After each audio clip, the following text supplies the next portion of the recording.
Good morning. Good morning. Happy to have you all here. Good morning, everyone. All right. So, thank you for joining us for our March Outdoor Florida webinar hosted by the Office of Greenways and Trails. My name is Gabrielle Stewart, and today we are featuring Emily Padden, Program Coordinator for the Florida Trail Association Next Gen Coalition. Before we get into the webinar, I just have a couple of reminders for today's presentation. At the end of the presentation, we will have a question and answer portion, so please hold all your questions until then. You can use the chat tab to write in your questions, so please note this webinar is being recorded and will be available to view on the Florida State Parks YouTube channel and our website in the future. And with that, I just want to go ahead and introduce our guest speaker here.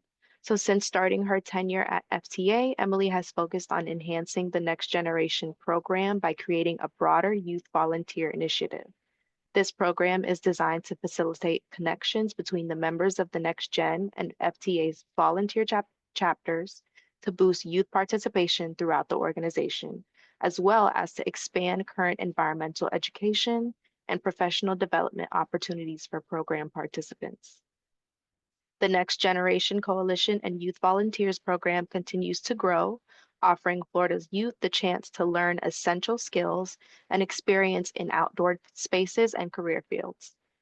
And once again, thank you again, Emily, for taking the time to speak out on our webinar today. And I'm going to go ahead and hand it over to you now. So please go ahead and share your screen. Sounds good. Thank you so much. And it's great to be here. Let me pull up the presentation real quick. Um, let's see. Can everyone see this okay? Should be the full screen presentation.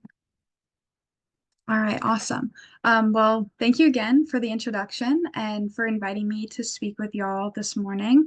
I've been really excited to kind of share the work we've been doing, and I am new to this role, fairly new, which I'll get into in just a moment. But first, I just wanted to give a little background on myself. I kind of tell this to all of the next gen and youth folks that I work with is like, I don't see myself as a long-term career professional. I see myself as their peers, and I try to form the program along with that mindset. So I just graduated in May from the University of Central Florida. I was really involved with the university's outdoor programs and sustainability programs. And then I've done a variety of trail work kind of around the country in Montana, North Dakota, and Maine, and then volunteering with FTA before I joined as an employee. And so I was actually a coalition member of the Next Gen program for a year before stepping into this role. And then in addition to my work as the program coordinator, I do assist with FTA's advocacy work. And so there's a little photo of us in DC last year when I was still just a volunteer. And I got to go back this year as an official employee. And so it's nice to, have that kind of growth from my own experience and involvement with the organization. But I wanted to give a little background before we kind of jump into our youth programs on the Florida National Scenic Trail, the Florida Trail Association, and kind of why this program was developed. I know some of you are probably familiar with the trail, but in case you're not, it is a 1,500-mile footpath that goes from Big Cypress National Preserve in the south of the state up to Gulf Islands National Seashore, up by the Florida-Alabama line in the Panhandle.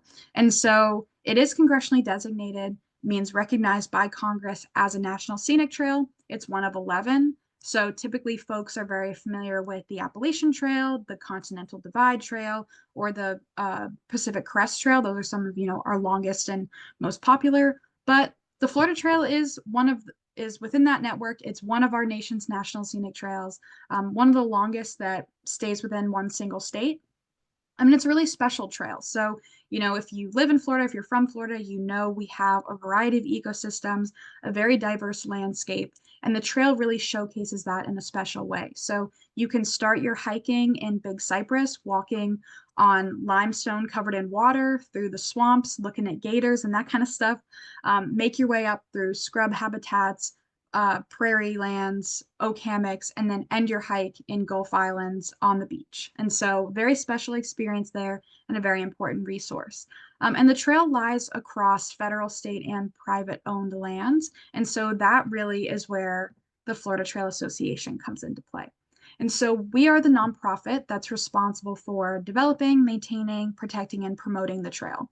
So, we work on maintenance of the trail, general management, we oversee the volunteer chapters that assist with the maintenance of the trail, and then work with communities throughout the state to encourage outdoor recreation, to support communities that are based around outdoor recreation, um, and all that sort of stuff.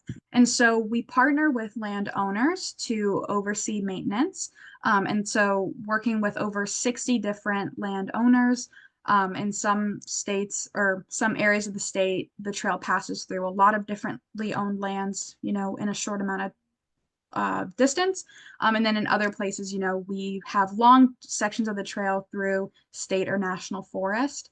And so maintaining those close relationships with landowners is very important. And it helps us be, kind of affiliated with communities throughout the state of Florida in privately owned lands and federal lands, etc. But the overall vision and kind of mission of FTA, in addition to, maintaining and protecting the trail, is protecting natural, cultural, and historic landscapes for future generations. And so this idea of future generations and youth is kind of where my work comes in, which I'll get into in just a minute. But we're also just working to promote volunteerism with the outdoors, recreational opportunities, and education. So, backtracking a little bit just to the idea of our volunteer chapters, they are a very large and very hardworking group of people. They have chapters throughout the state, help us maintain, over 1,000 miles of trail every year. They form committees, they form little groups to host events and be kind of like a public facing icon for the FTA in some cases, and really just help to support us and the trail as a whole. But when you look at our volunteer chapters, there is a gap there in youth involvement. And so that is where the Next Gen Coalition comes into play. And so we really want, youth to be involved in outdoor recreation and in protection of natural lands. Um, we know Florida is a continuously growing state. There's tons of colleges and universities here. There's a lot of young folks either growing up here or moving here for work or school. And so we want to make sure they're getting connected to natural spaces, natural lands, and volunteer opportunities, and just community building as a whole. So the Next Gen Coalition was formed in 2021 to start this effort of encouraging youth and young adult participation. They assist with some little advisory roles, they assist chapters, they assist staff, and I'll get into some of the more specific roles here on the next slide. But essentially, we're just working to form partnerships with our volunteers, with our chapter needs, and other outdoor youth organizations, and support overall inclusive stewardship on the National Scenic Trail. Every year, we have a cohort of about 20 individuals that apply to be part of the coalition. This year, we actually had an unprecedented amount of applicants. We had over 75 people applying to, join this coalition. And this was my first time. I started in this role this past summer. So that was my first time actually, selecting applicants to join the coalition. And it kind of got me thinking about, how this program can expand because there's so much interest. But the coalition forms and then divides themselves into 4 different categories of focus for their projects. So there's advocacy, trail maintenance, outreach, and marketing. And a little bit of a description of each of these up on the screen, but essentially the advocacy team is going to assist FTA with any congressional reporting, kind of on, the economic benefits of the work we do and how that impacts Florida economy and outdoor recreation. They're going to travel with our team to DC every year to represent FTA and the FNST in a national event called Hike the Hill, where all trail organizations come to DC to talk about their work. And then, interact with Florida's elected representatives to kind of promote the idea of the trail, protection of the trail, and how it benefits Floridians through economic input and also quality of life. Our next committee is trail maintenance. So these folks are working on planning and hosting trail work parties, so weekend long events with different chapters along the trail to complete maintenance projects and make sure the trail corridor is open for hikers. And then I really encourage them to get out on the trail, lead hikes, become what we call activity leaders with their chapters. So that means they have the knowledge and certifications to lead a hike. And then just encourage outdoor recreation and actual use of the trail.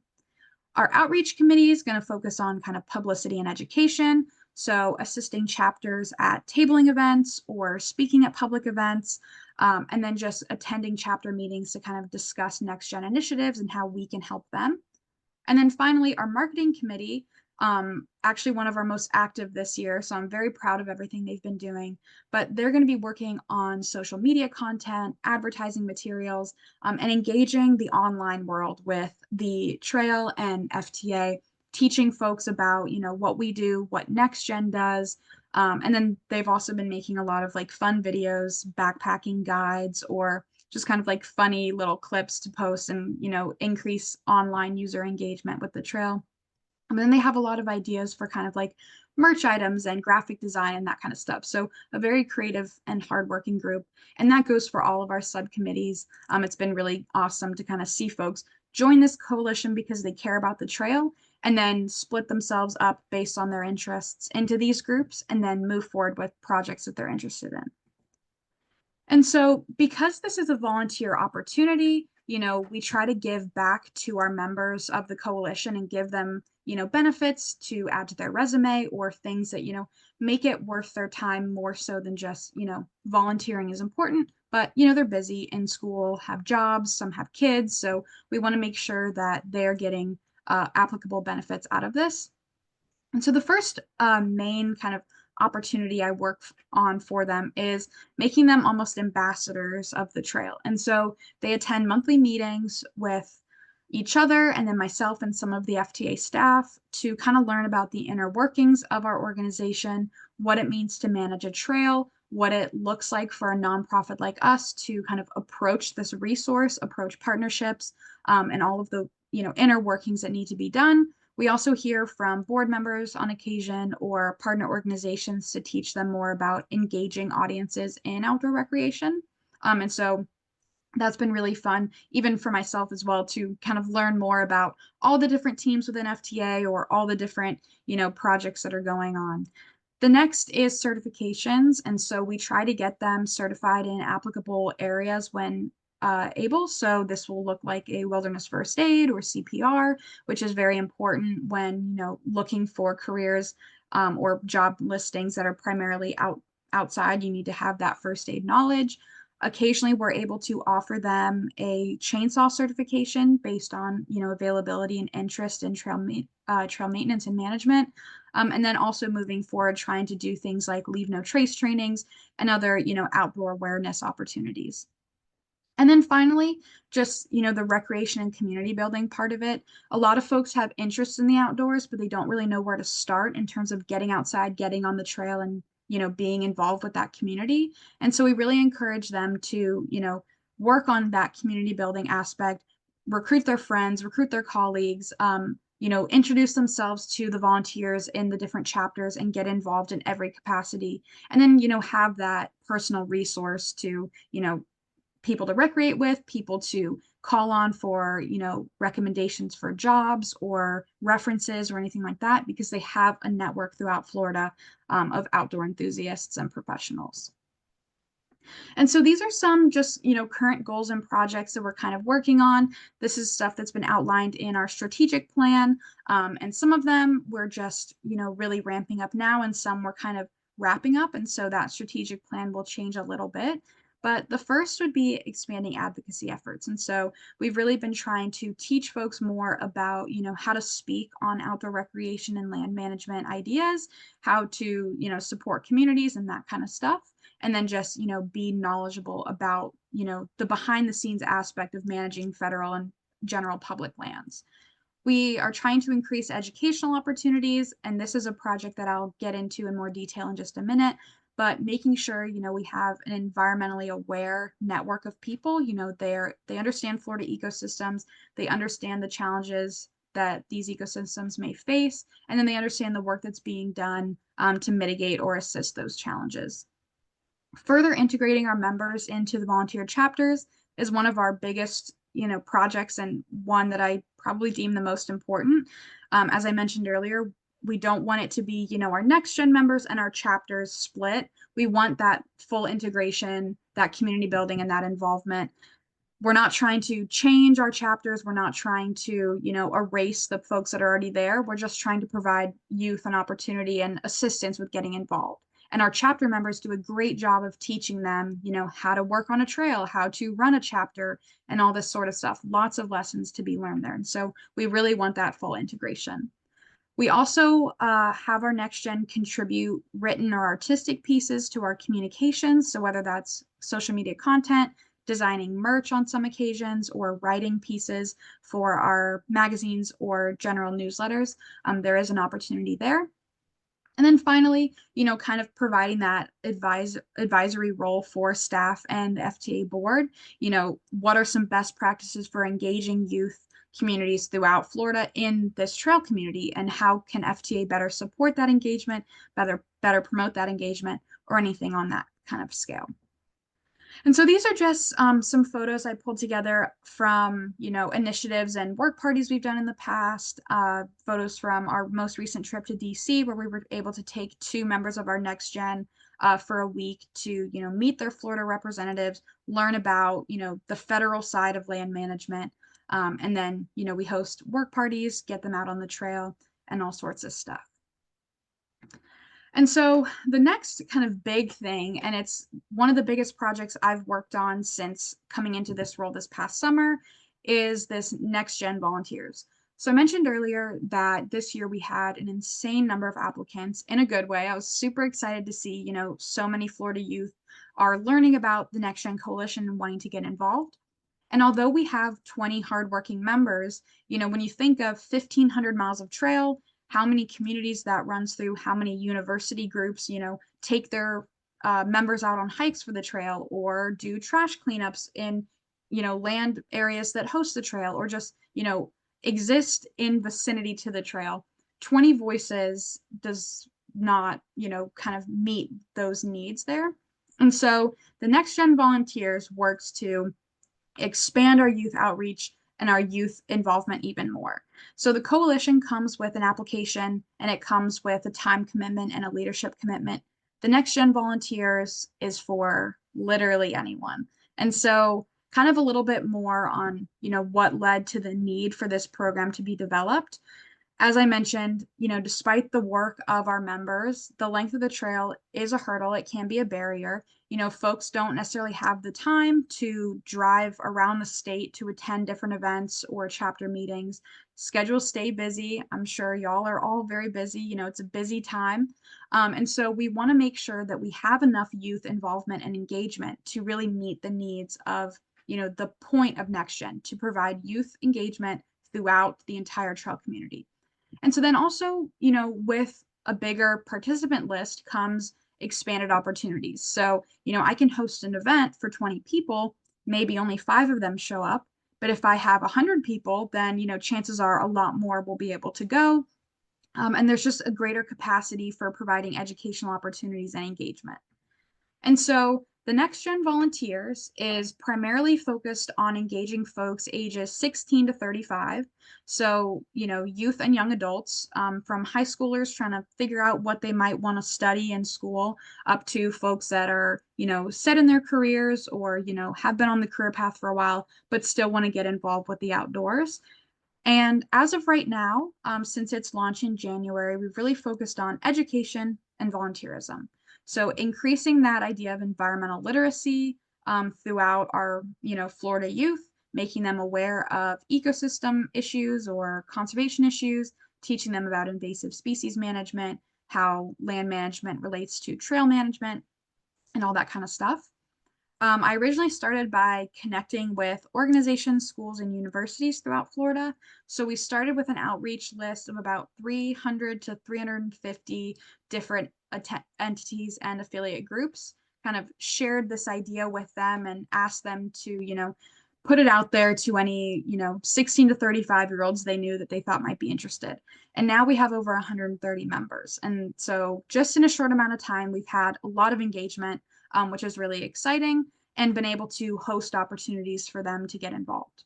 And so once someone signs up to be a Next Gen volunteer, there's just a quick Google form you fill out, and you receive one email a week from me about, upcoming events, about how to get involved with your chapter, connect with your chapter, sign up for our volunteer platform, and just some guidance there that, maybe a little bit more in depth than you'd receive from like just scanning our website.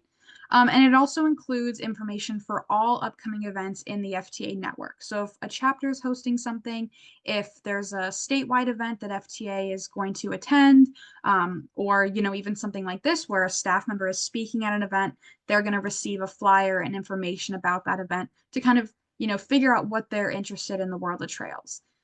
So one of the biggest program offerings that I've been doing as well is actually my own webinar series. So we've had an outdoor education webinar every week since mid-January, and every month kind of focuses on a different topic. So January was talking about getting positions with federal agencies for seasonal jobs or conservation corps jobs or any kind of like navigating early career steps in the outdoor world. So we had Florida Conservation Corps come talk about their AmeriCorps programs. We had a federal resume writing workshop with the Forest Service. We had representatives from Big Cypress come to talk about their seasonal volunteer and job positions. And so just, kind of introducing people to how do you get a job in the outdoors. February was focused on trails and trail history. So we had a historian come and talk about human history in the Everglades. And then we had someone from Partnership for National Trail System, which is an organization that oversees, the network of national scenic and historic trails, come to talk about what does management look like on that broad national scale. And then this month has been focused on, that environmental literacy I keep bringing up, talking about species research in Florida, ecological restoration efforts, invasive species management, and all that kind of stuff. So we've had folks from Big Cypress come, someone from FAU come and talk. And looking forward, just want to, share this with y'all so you get a more in-depth idea of what we have going on this month and into April. We have a UF PhD candidate coming to talk about sea turtle ecology and her PhD program, a scrub jay specialist from the Archbold Station coming to talk about, research going on there. And I'm sure if you're, a Floridian, you are very familiar with scrub jays and kind of the ups and downs of their population fluctuations and what that kind of looks like. And so I'm personally excited to learn more there. And then someone from Florida Wildlife Federation. So going into April, we're going to shift a little towards conservation policy and conservation initiatives throughout the state. And so wanted to put this out there. I mean, I know I mentioned that we primarily look for folks ages like 16 to 35. If you don't fall in that age range, you're still welcome to get involved. The point of the Next Gen volunteers is to get everyone who's interested integrated into our trail community. So if you scan this QR code, or I'll put my email up at the end of the presentation, you're more than welcome to send me questions, or if the QR code has any issues, email me. But this will take you to that Google form I kind of mentioned, and you can see firsthand, those emails that I talked about where, we're providing assistance and guidance for folks getting involved and, starting their journey with FTA. So I'll leave that up for just a second. But yeah, and then like I mentioned, the email list is one email a week, so not flooding y'all's inbox or anything like that. So that's pretty much all I had. I'm happy to answer questions now, and I appreciate y'all listening to my long presentation here. So hopefully it was interesting and you got something out of it. But yeah, I'm happy to take any questions, and thank you very much. Okay, yes, definitely very informative. I really enjoyed your presentation, Emily. Thank you so much for that. And I hope you all are feeling inspired to support the FTA and their next generation program. We are going to open the floor to questions, so feel free to type those in the chat. And I do have a couple to start with. So my first question for you, Emily, is can youth volunteers earn volunteer hours with the Next Gen program for things like high school and college graduation requirements? Absolutely. So, if you sign up as a volunteer, uh, attending webinars, I can't say if that would count as hours. It would have to be, up to your specific professor or academic coordinator. But if you are going and attending a chapter event, whether that is, tabling at a statewide event or doing trail maintenance, that does count. It is accepted by, vast majority. I've never heard of those hours not being accepted by an academic advisor or something like that. You can either email me if you're, one of my next gen volunteers and say, hey, here's proof I was there. Can you sign off? Or all of our chapter leadership are, permitted and have the authority to sign off on volunteer hours. So you would either, bring your paper to them to sign off on, or we have a volunteer platform called Galaxy Digital, and that email list will take you through signing up for that. You can also find it on FTA's website, but you'll create a free profile on Galaxy Digital and that will track your hours. So you're able to, just print out that screenshot and, submit that for hours verification. Okay, sounds good. And then for my next question, roughly how many members are already a part of the Next Generation Coalition? Absolutely. So our formal coalition has 20 people. Every year we try to accept 20. It's just, a manageable number and we're able to get, good group throughout the state. But the Next Gen Volunteers, which is this newer program, has about 130. So our network is, or our kind of communication network is about 150 people. Okay. And for my last question, how can potential members access the application to become a member of the volunteer program? And what does the FTA look for in members that apply? Absolutely. So for the volunteer, like Next Gen Volunteers, and honestly, probably need to change the name because I feel like Next Gen Coalition and Volunteers is too close. But for the volunteer program that's open to anyone, you can access the sign up form via that QR code I shared earlier, or just send me an email and I can send it over to you. My email's up here on the screen.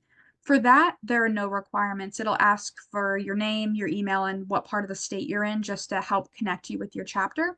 So that has no requirements. For the actual coalition, which, is a volunteer role, but it has, that leadership requirement, that time requirement, those applications aren't currently open. They typically open over the summer. That's a little bit more in depth of an application. So there is a writing component. And for that, we're looking for people that are engaged in the outdoors or interested in the outdoors, have, an understanding of the importance of outdoor recreation or land protection and conservation in Florida. And just folks that, are aware of the outdoor world, care about it, and then can demonstrate that care through, various written responses. I don't have exact questions like to share right now. I admittedly I don't really remember, what exactly they are, but we're just looking for that overall awareness and acknowledgement of, the importance of outdoor lands and preservation of outdoor recreation. Okay. And then for one of our attendees here, she asked a very similar question. I'm just going to go ahead and read it off. Miss Angela Papazian, I hope I'm pronouncing that right. Um, sorry about that. Miss Angelina, there we go. Does anyone who applies to volunteer get approved? And is there a limit to how many volunteers you are taking at a given time? So if you're referring to um, the like next gen volunteer program, everyone gets approved. There's no like rejection there at all. Um, Not everyone gets into the formal coalition. So, like this year, we had about 75 to 80 applicants and we only accepted 20. That being said, everyone who wasn't accepted was, once I launched the Next Gen Volunteers, I reached out to them and invited them to join. And we don't, it's not like some jobs where if you don't get in, you'll never hear from us. I do send everyone an email and still provide them with resources to get connected with their chapter. And I'm sorry, what was the second part of the question? Is there a limit to how many volunteers you are taking at a given time? Okay, yeah. So for the next gen volunteers, this new thing, no limit. For the coalition, it's 20 a year. Okay. And then Angelina, did you have anything else you wanted to add? Yeah, I just wanted to raise my hand because I figured it would be easier to just speak than like write it in the chat.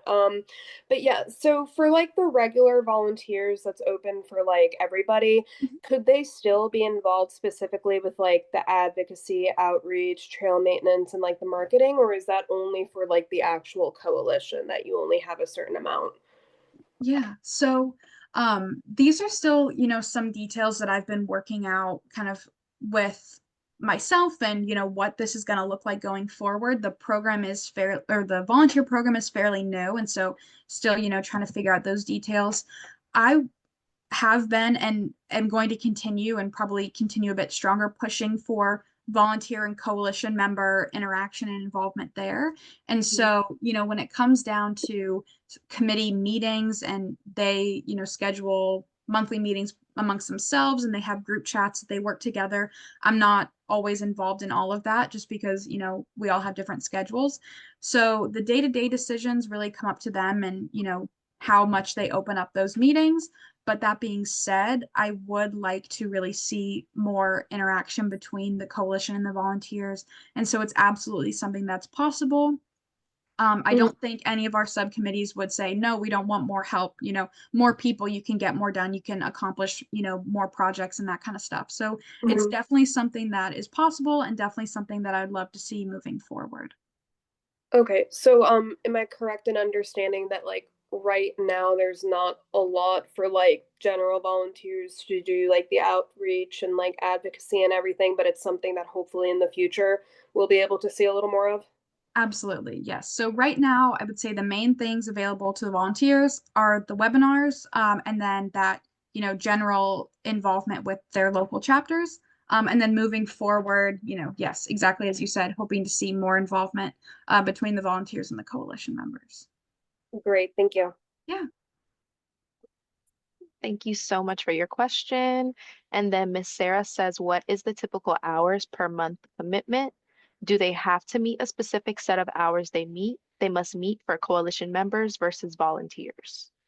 Yes. Okay. So for our coalition members, the hours commitment that we put on the application and position listing is about 3 to 5 hours a month. So that is for specific, coalition activities, our monthly cohort meetings, and the time they spend with their subcommittees. And so it's really up to the individual and how much time they're going to put into, each specific role that they take on as a coalition member.